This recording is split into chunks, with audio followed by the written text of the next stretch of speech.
Challenge. Glad you found us. If you're new to the group, welcome. Tell everyone you know about this group. Like us on Twitter and tell everyone you know about our website, studentloanjustice.org, and our petition, change.org/cancel student loans. The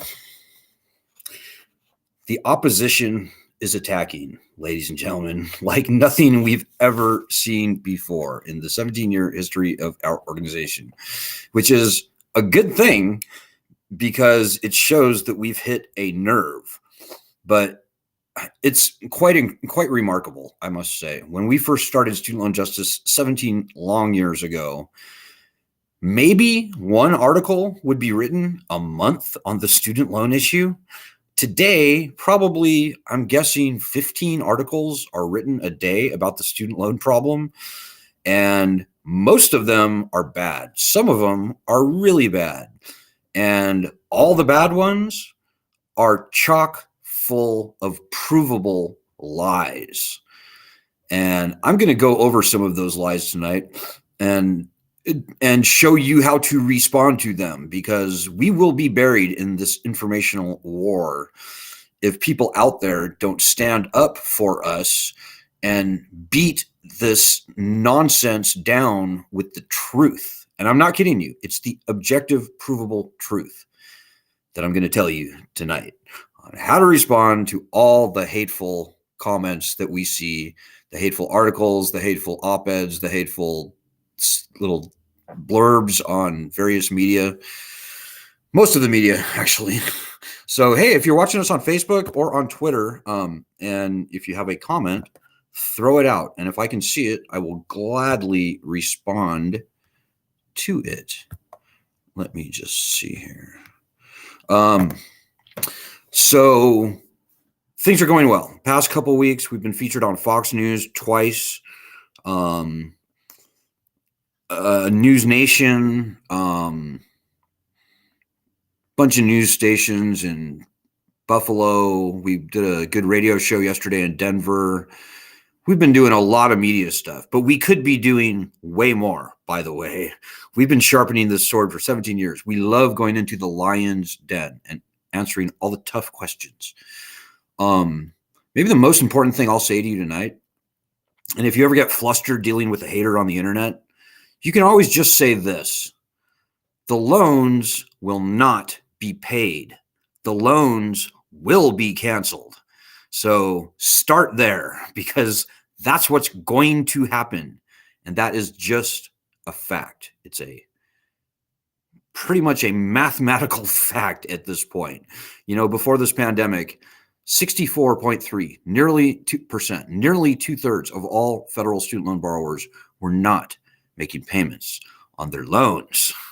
And even if you take out the people who are in school, like, or on in grace, like within 6 months after graduating or in school, it's still 57% of all borrowers were not making payments on their loans. That's more than half. And that is only going to increase a lot if and when they try and turn this lending system back on. The default rate for 2004 students is 40%. That's twice higher than the subprime home mortgage default rate. But people who left school in 2004 were only borrowing 1/3 of what's being borrowed today. So if the default rate for 2004 students is 40%, what do you think it is for more recent students? Is it going to be 50%? Yeah. Is it going to be 60%? Yeah, probably. Yeah. Is it going to be 70%? Probably. 75, maybe 80%. I wouldn't be surprised. You know, before this pandemic, the guy who ran the federal lending system under Trump told me that 80%, before the pandemic, 80% of all people, all borrowers, were either not paying or they were paying, but their loan balance was going up, not down, up. So 80% of all borrowers were underwater on their loans before the pandemic. Ladies and gentlemen, I don't know what you call that, but I think most people would call that a failed lending system. The lending system is failed. We didn't break it. It tried to break us. It's not your fault. The people who architected this lending system saw this fiasco coming from years or decades in the past. And the fact that they did nothing to fix it, because why? I don't know. Probably they were making too much money. That's on them. That's not on us. This is an unconstitutional, viciously predatory lending scam. And anybody telling us, anybody wagging their finger and saying, pay your loans, they don't know what they're talking about. It ain't gonna happen. Not gonna happen.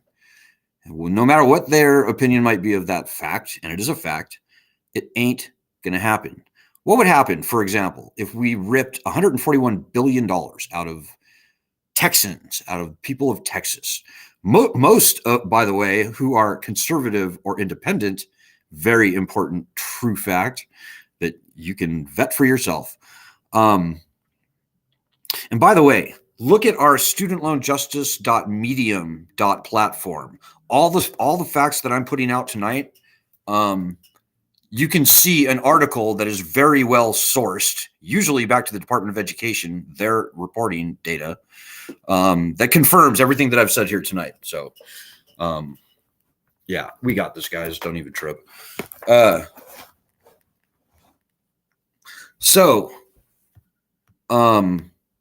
Let me just, okay, yeah, there it is. studentloanjustice.medium.com. All the facts I'm going to talk about tonight are sourced there. So, all right, looking for comments now, finally. And hope everybody's doing well, by the way. It's finally, looks like weather's finally breaking here in by the way, northern Wisconsin. The snow is almost melted. So that's good. Hey, Edward McKinley, our supreme leader, is here with us tonight. Hey, Ed. Ed says, we fight for justice. Think what that means. That's right. Ed's exactly right. I very skillfully and adroitly chose the name of Student Loan Justice in 2005 when we first started this thing. And yeah, it was like crickets chirping for the first few years there. Now I'm happy to report we've got 1.1 million people signed on our petition.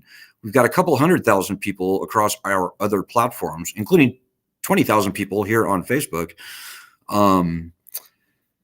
So things are getting much better than they were. But like I said, as we get closer and closer to the finish line in this race, the bad guys are freaking out. We don't have many people in the opposition, but we've got some very loud, well-resourced people with big microphones, big loudspeakers, I should say, big soapboxes that they can jump on. And they will not go down without a fight, ladies and gentlemen. They will not. Hey, Vanji, how are you tonight? She says, I did the 5 celebrities, which was fun. Good point. You know, celebrities should be helping us. 1 out of 5 of all Americans, adults, has student loan debt. Those people are Taylor Swift fans. Those people are Oprah fans. Those people are name your celebrity. It's their base. And we should have some celebrities fighting for us. By the way, we're fighting for 2 things. We're fighting, number 1, most important thing, believe it or not, is the return of bankruptcy to student loans. Student loans are the only type of loans in our nation's history to be uniquely stripped of standard uniform bankruptcy protections that the founding fathers called for ahead of the power to declare war and raise an army in the Constitution. Bankruptcy. Nobody wants to file. It's a hard thing to fight for, but everybody has got to have the leverage of bankruptcy in their back pocket. Otherwise, the lending system goes crazy, which is what happened with student loans. Second thing we're fighting for is student loan cancellation, because I'm here to tell you guys, as I said at the top, this lending system is now catastrophically failed, galactically failed, spectacularly failed. The loans will not be paid. The loans will be canceled. Now, whether we get a good, clean ending to this failed lending experiment, or whether we get a very painful, years-long, probably civilly and socially unrestful unwinding, that remains to be seen. And much depends on how hard we here in this group fight. I kid you not, guys. Ed Vanji will tell you. This group is the tip of the spear in the fight for student loan justice. Truly, it is. We would not have a good bill to fight for right now, S-2598. Bankruptcy bill, by the way. We would not have that bill to fight for, but for the people on this group. we would probably not be talking about student loan cancellation by executive order, which this group started the petition for before almost anyone was talking about student loan cancellation in March 2020. Thankfully, in September 2020, Elizabeth Warren and Chuck Schumer embraced the concept, and we're glad they did. But ladies and gentlemen, I'm here to tell you this is maybe one of the more important immediate truths right now that you need to know. $10,000 loan cancellation is nonsense. I think everybody on this group will agree with that. Up to $50,000 loan cancellation, I'm sorry to say, is also nonsense.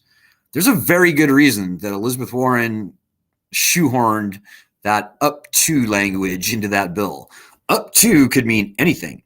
And if the lawyers in Washington, D.C. and the servicers, etc., have their way, they will, by the way, it will mean almost nothing for almost everyone. We've seen this trick played before, where the student loan swamp, as I like to call it, would love to foist a fake loan cancellation on us and keep constitutional bankruptcy protections away. Nobody wants to file for bankruptcy, guys. No one. I don't, you don't, no one does. But that's not the point. The point is we have got to get the threat of bankruptcy back on our side and the leverage that that provides in order to compel meaningful, aka not fake, loan cancellation. Joe Biden could hold a press conference tomorrow and say, okay, ladies and gentlemen, I'm going to cancel up to $50,000 in student loans. And you know what that's going to wind up meaning? You get $2,000, you get $3,000, you get nothing because you earn too much. You get $13,000. Congratulations. You get nothing because your loans are in default or something like that. That's what it will be. This has happened to us before, guys. We've been doing this for 17 years now. Learn from our very hard-learned wisdom. We can't let ourselves be fooled again. Can't let that happen. Whether you would ever or never file for bankruptcy, and by the way, very few people should even have to file once we get the right return.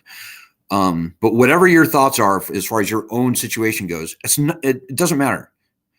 What's important is that we get the leverage of bankruptcy returned to us in order to compel meaningful, widespread, maybe even total loan cancellation.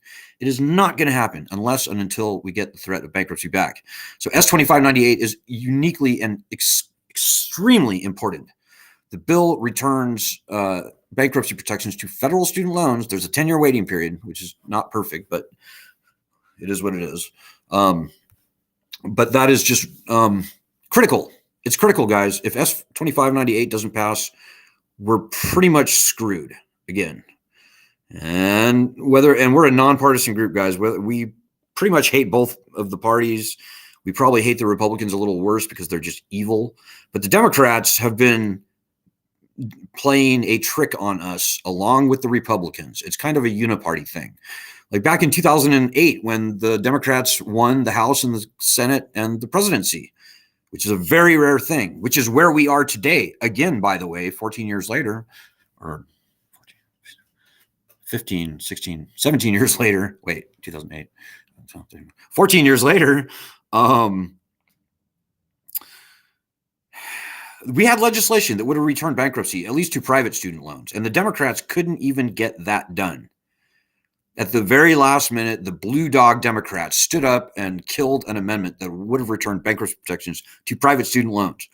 Like, they couldn't even get that done. So the Democrats, whether you're a Democrat or a Republican, you're very welcome here. We're a fiercely nonpartisan group, but we're going to say bad things about both Democrats and Republicans. We point the finger where the finger needs to point. And when the Democrats had this very rare opportunity to do something last time, 2008, they screwed us. They just did. And right now, everything that we're seeing right now is shaping up to be another screw on us. So S2598 lies at the core of this problem. And if you want to help, if you forget everything I say tonight, go to our website and do at least a month worth of our daily actions. As I said, we've got over 1 million people here now. If everyone on our group, on our petition, across all our other platforms, did even 15 minutes worth of work a day for the next 6 months, we would clog up every phone bank in Washington, D.C. We could overwhelm every Twitter account of every politician, every influencer, every media outlet on Twitter. We could have this problem solved in probably by summertime, just by sheer force of volume alone.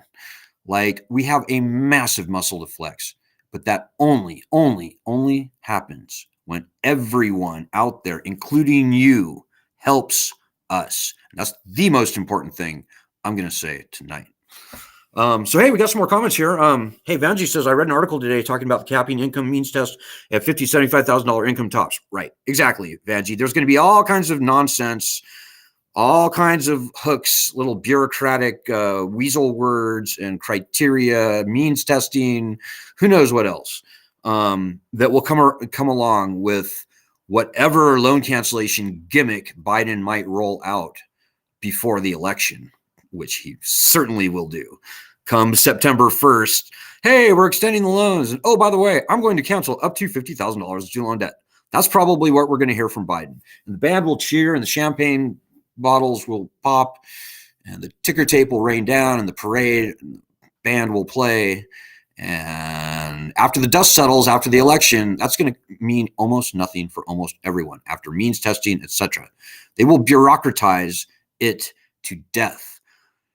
Now, with bankruptcy back on our side, with S2598 passed, it becomes a whole different ball game. There's a very good reason founding fathers called for uniform bankruptcy laws ahead of the power to declare war and raise an army in the Constitution, guys. Not the Bill of Rights, the body of the Constitution itself. And as long as we don't have that power, we are going to be defenseless, naked, vulnerable, and afraid. And the lending people are going to be able to do whatever the F they want to do, which is what they've always done. And, you know, we've got some horror stories out there, guys. I'll just say, we've got people who originally borrowed $26,000, have repaid $93,000 on a $26,000 loan, still owe $132,000. We've got a guy, Chris, who originally borrowed $80,000. He's repaid $200,000. He still owes $235,000. Those are the kinds of numbers that we're seeing. And that's frankly not very rare. I would bet of the 20,000 people in our group, at least 3,000 to 4,000 of them have numbers much like what I just said. This is a viciously cruel, predatory, hyperinflationary, Machiavellian lending scam. It's not constitutional. It's, in my view, these are illegitimate loans. And I can go into that, but hey, Denise Pro says, pick a day and time. We'll all send a tweet out at the same time. Good point, Denise. If you look on our Facebook group and if you even go to Facebook and you do a search for Student Loan Justice Twitter Army, you can find our Twitter Army on Facebook. Every day at noon, we do one or probably four to five group tweets where the whole group bangs out a few tweets. It's growing. I think we've got well over 100 people on the group right now. We should have thousands, quite frankly. But if you want to help on Twitter, join our Twitter Army, Student Loan Justice Twitter Army. And by the way, you can find us on Facebook. Our main group is facebook.com/groups/SLJ group. Aaron says $319,000 on my loan balance for an $80,000 loan. Right. That's more the rule than the exception, Aaron. It is ridiculous. And I might add that people over the age of 50 now outnumber people under the age of 25 with student loan debt. And on average, they owe 300% more. So, you know, if you look at a loan balance over time, like in the aggregate, the average loan balance for any healthy lending system should go down over time. But yet here we are, student loans, and the student loan balances are going up with age. That's just wrong on every level. It's a failed lending system, ladies and gentlemen. In my humble opinion, nobody should be paying on their federal student loans anymore. It's unwise. And in my humble opinion, it's unpatriotic. I know people are going to do what they're going to do, but I'm here to tell you that when and if Joe Biden turns this lending system back on, way less than half the people are going to resume paying. My best guess is that if even 20% of the people resume paying on their loans, I'll be pretty surprised. So whatever you decide to do, I would strongly recommend you think about bulletproofing yourself. But even more than that, I would most strongly recommend that you help us fight. We've got a bill in the Senate right now, S-2598, that we need your help on. And I don't think it will pass unless you out there, more people on this group, fight for this bill. So again, go to our website, do at least a month worth of our daily actions. And also, I would also say, go to our Medium and read the most recent 5 to 6 articles, maybe 7 or 8 articles that we've written. We have broken some very important news that has not yet been reported, like what I just said about the over 50, under 25 thing, not been reported. The fact that most student loan borrowers are either Republican or independent, never been reported. You look at the top 10 and bottom 10 states, it's like, it looks like kind of like the Civil War. It's the North against the South. Like southern states are being absolutely wrecked by this debt. On and on and on. A lot of unreported stuff on our Medium site. You should read our most recent articles, and you can be a very effective student loan justice warrior. So let me go back up a little bit. Curly Howard. I don't even know what that means, Ed. Oh, celebrities. Yeah. Is that like an old timey, like 1950s celebrity? I have no idea. Vanjie already said that.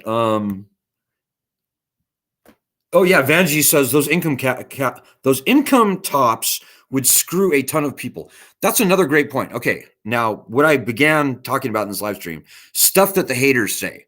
Right now, the haters are saying, they're really not haters. They're basically professional lobbyists, PR people, opinion makers, like, PR firms.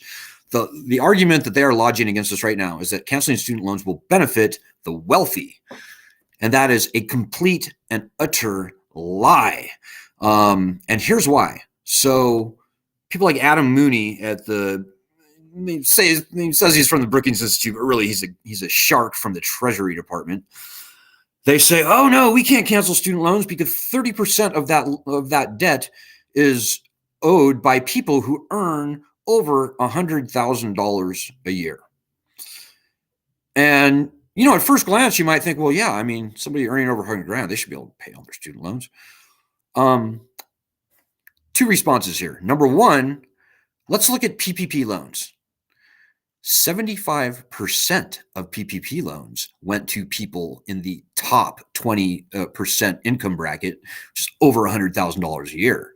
So where were all these people complaining when they were throwing these PPP loans out to all these wealthy people? The second and maybe most important point here is that student loan borrowers, the highest balance borrowers, they are older people. They're over the age of 35. People over the age of 35 owe something like 250% more. I think that's right. 250% more than the under 35 crowd. Now, what do we know about older people? Well, number one, they tend to earn more money. So like that example that I gave you earlier, that person that borrowed $26,000, repaid $93,000 and currently owes $132,000.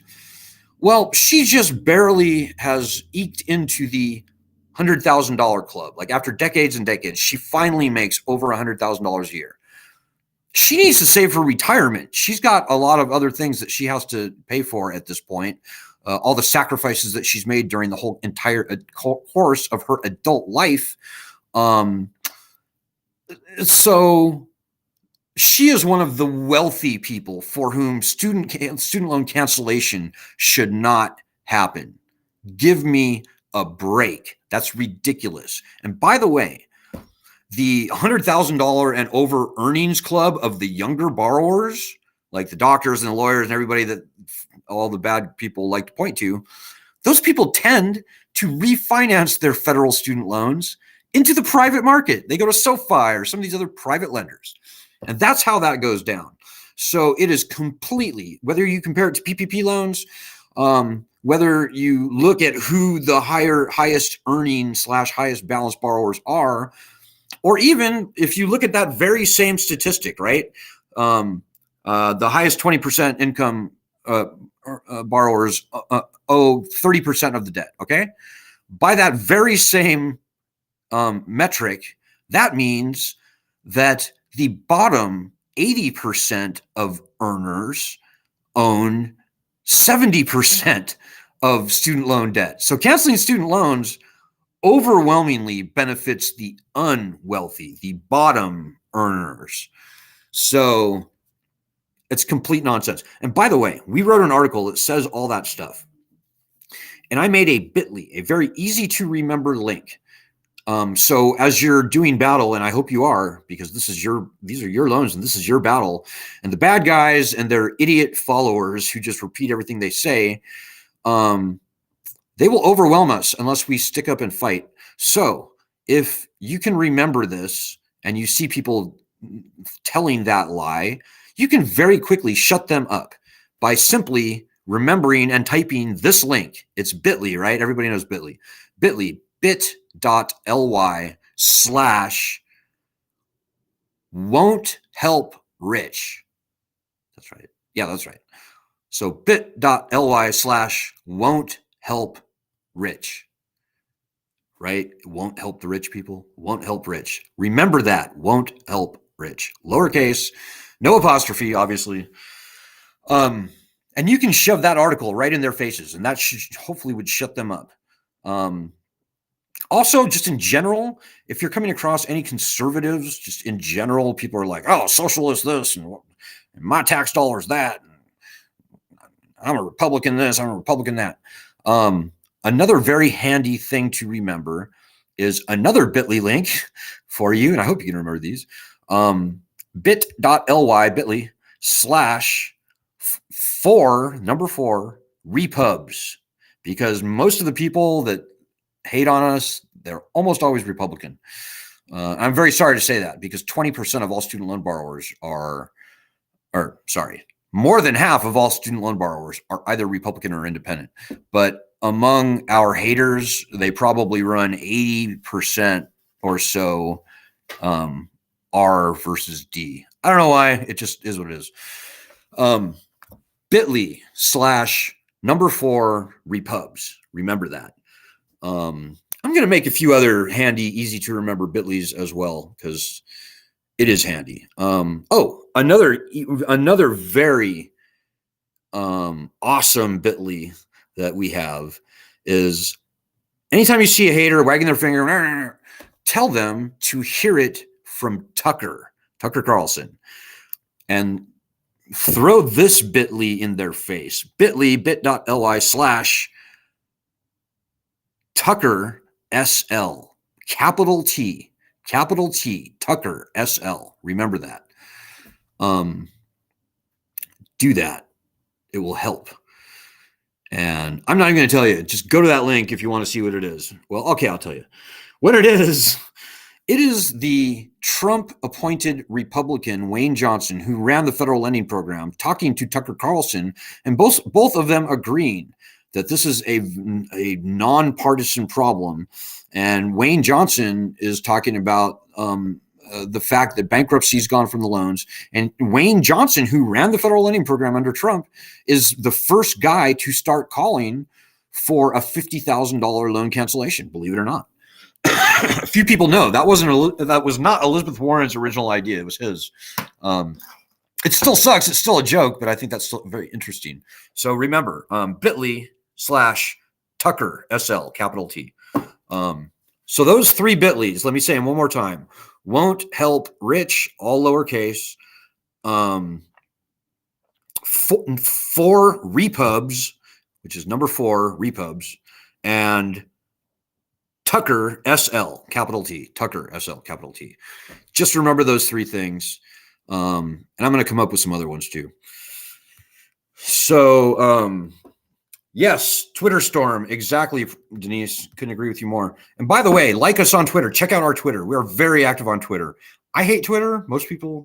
Many people hate Twitter. Twitter is pretty handy, I have to admit. It's far more effective than Facebook, I'm going to say, for reaching members of Congress, for reaching the media, for all the things that we need to do to get this problem solved. So like us on Twitter, follow us on Twitter. And remember, anytime you retweet our stuff, also like it, because apparently that's important. We've only had this Twitter account for about a year. I'm relatively new to it. So Joanna Kern says, Joanna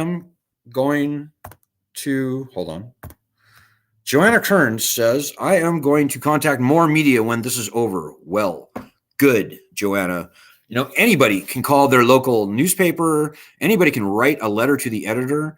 Anybody can call or send an email or tweet to any news program, national or local, and say, hey, you should interview the Student Loan Justice Group. They've got a petition with over 1 million signatures. They're calling for the return of bankruptcy protection of student loans. They're calling for cancellation of all student loan debt. You should, 1.1 million signatures on the petition. You should interview them. Anybody can do that. You can do that. And we would love to be doing these interviews every day. We love going in the lion's den. We love answering all the tough questions. It's what we're good at. It's what we've been training for the past 17 years. We've been sharpening the sword to a razor-like point. And hopefully, if you caught us on Fox News the other day, if you saw that News Nation thing, if you see the thing that we did in Buffalo that I recently posted on our Facebook group, hopefully you'll agree that we are very good at answering all the tough questions. We did a great radio show yesterday in Denver with the Ross Kaminsky show, Ross Kaminsky. And he asked all the tough questions. And we love that because the people, 95% of the people who wag their fingers at us simply don't know the facts. They need to know. And it's a very useful thing that we're doing to teach them the facts, because 90% of the people in the country, or not 90, probably I'm guessing 65 or 70% of the people in the country have no idea about student loans. They just don't. They assume that they're, generally just normal loans, like credit card or maybe even other government loans, like a VA loan or something. They're not. They are uniquely vicious, unconstitutional, predatory, and cruel. And nobody who's never had a student loan has any idea that that's true. So we're doing a huge public service by teaching them, informing them, enlightening them. And me sitting here talking to, an echo chamber does not get that word out. Me talking to, people on Fox News or Newsmax or Real America Voice or One America News, that's really the people, that's where we want to be, because that's where most of the people are who need to be enlightened. So I hope that makes sense. And Aaron mentions he's 59 years old. Right, exactly. That's what we're seeing, Aaron. The highest balance borrowers by far are people over the age of 50. They owe, on average, 300% more than the people under the age of 25. And remember, people over the age of 50 borrowed far less. In many years, decades even ago, probably several decades ago in many cases, when the cost of college was not that much at all compared to today. Yet, even still, the people over 50 owe 300% more on average than the under 25 crowd. Now, if that doesn't, that's pretty much, what else should I really have to say to prove to anyone that, something is horribly wrong with this federal student loan system? So take heart, guys. We've got this thing. I think I'm going to leave it there at that tonight, and maybe I'll go through a few more other comments that I can see. Denise is right. Everybody, make a Twitter account. You're also right, Denise. Shame on Brookings. Brookings claims to be a neutral entity. They are not. I've seen them do good stuff. They've done some good research. Sometimes we even cite their research, like that thing about the 40% default rate. But Brookings has allowed themselves to be corrupted by student loan swamp people like Adam Mooney. Shame on Brookings. They've sold themselves to the bad guys. Leslie Fishman says, no wealthy person would even take out a student loan due to general, That's probably the first thing that maybe I should say and other people should say. Wealthy people don't take out student loans. 100% of everyone who gets a federal student loan has to prove financial need. In other words, they have to prove that they are financially needy in order to get the loans. So yeah, the whole definition of wealthy is not met by what the haters are saying about how canceling student loans will benefit the wealthy. They may benefit a few people that earn over 100 grand a year, but those people are not wealthy. You know, if you look at the net worth of those people, it's probably, probably zero or negative with the student loans taken into account. But anyways, you're right, Leslie. The whole thing is nonsense from the get-go. I think most people kind of viscerally understand that, but it's so, the media is powerful, guys. The media hypnotizes people, and people think student loans and they think, oh, kids, beer, spring break, like keggers, stuff like that. And that's what we're up against, guys. But remember, our opposition is a mile wide and an inch deep. They scatter like cockroaches when the lights are turned on everywhere we go, because we shine the light on this nonsense. And the bad guys fall away like the morning dew in a Arizona afternoon. Okay. Vanji says, hey, yesterday, Fox in their news blurb, you posted the link, mentioned states are getting wrecked by debt exceeding their state budgets. That's right. That's another piece of our research, Vanji. Over a third of U.S. states, the student loan debt in those states now exceeds their entire state budgets. We're talking about primarily southern red states like Texas, like Texas, Alabama, Florida, Georgia is the worst, Indiana, Missouri, Tennessee. Did I say North and South Carolina? Yeah. That's just one example of us getting the truth out. Like, it's a really good thing that Fox broadcaster, the Fox radio guy, brought that up, because I guarantee you not even one of his listeners, and that's a nationwide thing, by the way, it was a Fox News Roundup, not even one probably person listening to that broadcast even knew that. Like the governors of all those states I just mentioned, the governors probably don't even realize that student loan debt exceeds their entire state budgets. Truly. These are federal student loans, and people who work for the state, including the governor, they don't really pay attention to that kind of stuff. It is a state issue. It's a state sovereignty issue. Ron DeSantis in Florida and, Mike DeWine in Ohio, Brian Kemp, governor of Georgia, all the governors of all the states that I just said, they should be standing up and fighting for their states, because this is a state sovereignty issue at this point. If I was a governor, forget about party. If I was any governor where student loan debt exceeded my entire state budget, I would stand up and say, Mr. President, cancel these loans. You can do it without needing congressional approval. You can do it without needing a dime from the Treasury. You can do it without adding a penny to the national debt. Get this debt out of my state, Mr. President. That's what I would say. And that's what every governor, in fact, all 50 governors should be saying that, but in particular, those states that I just mentioned. And if you go to our website, studentloanjustice.org, you can see the press release and you can see all the states for yourself. It's pretty much the South, but it's also like Colorado, New Hampshire, South Dakota, I said Indiana, Maryland, Virginia, pretty much the whole South. So, okay, guys. Well, hey, I'm going to keep it maybe a little short tonight. It is Friday night, but guys, remember, of everything I said tonight, don't forget, go to our website and do at least a month worth of our daily actions. We will be screwed. We will be screwed unless you help. And that's the truest thing I'm going to say. You're not better than us. You are not better than us. These are your loans. This is your problem. And you got to do some work like we are doing. I know Joanna and Doug and obviously Ed and Denise, everybody out there that's on our chat right here tonight, they are doing the work. And it's not even hard. In fact, it's fun. In fact, it feels good. It's cathartic. And when everybody does a little something, we will knock this problem into yesterday. That's what I want. And that's what you better want. And you better do your part. Don't be lazy. Don't be discouraged. Don't sit there with your tail in between your legs, waiting, watching, and worrying, and reading Forbes magazine and hoping that everything will be okay. No, get off your ass and help us.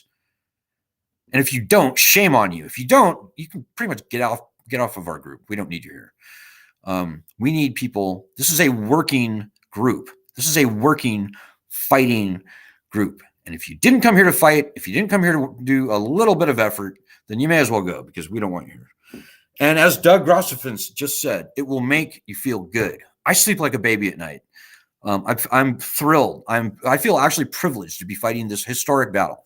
The founding fathers are on our side. The Constitution is on our side. 45 million people and their families are on our side, whether they know about us or not, and they won't until and unless you tell them. We are fighting the good fight in every way, guys, and you should feel like you have a duty, because we on this group are the pioneers, and so we've got to fight a little harder than most people, and you can't unhear that. We are the pioneers. We are the tip of the spear. So pull your weight, pull more than your weight, like everybody I just mentioned is doing. And we'll get this problem gone in no time at all when you do. So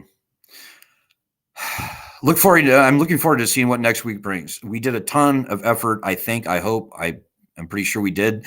These past 2 weeks, our bill I should be getting word on what's going on with our bill within a week. And so as soon as I know, and I can tell you, you will be the first to know, believe me. But don't let up. Do not take your foot off the gas. This is not the time to rest. This is the time to, if anything, double down and own this, because these are your loans. This is your problem. This is your livelihood at stake, and we need you. So, all right, guys, I'll be back on Sunday. Have a great weekend. Ed will be back on Tuesday, Thursday. I do the Monday, Wednesday, Friday, and then also Sunday. So have a great weekend. Get her done, guys. Get it done. Good luck. Godspeed. God bless.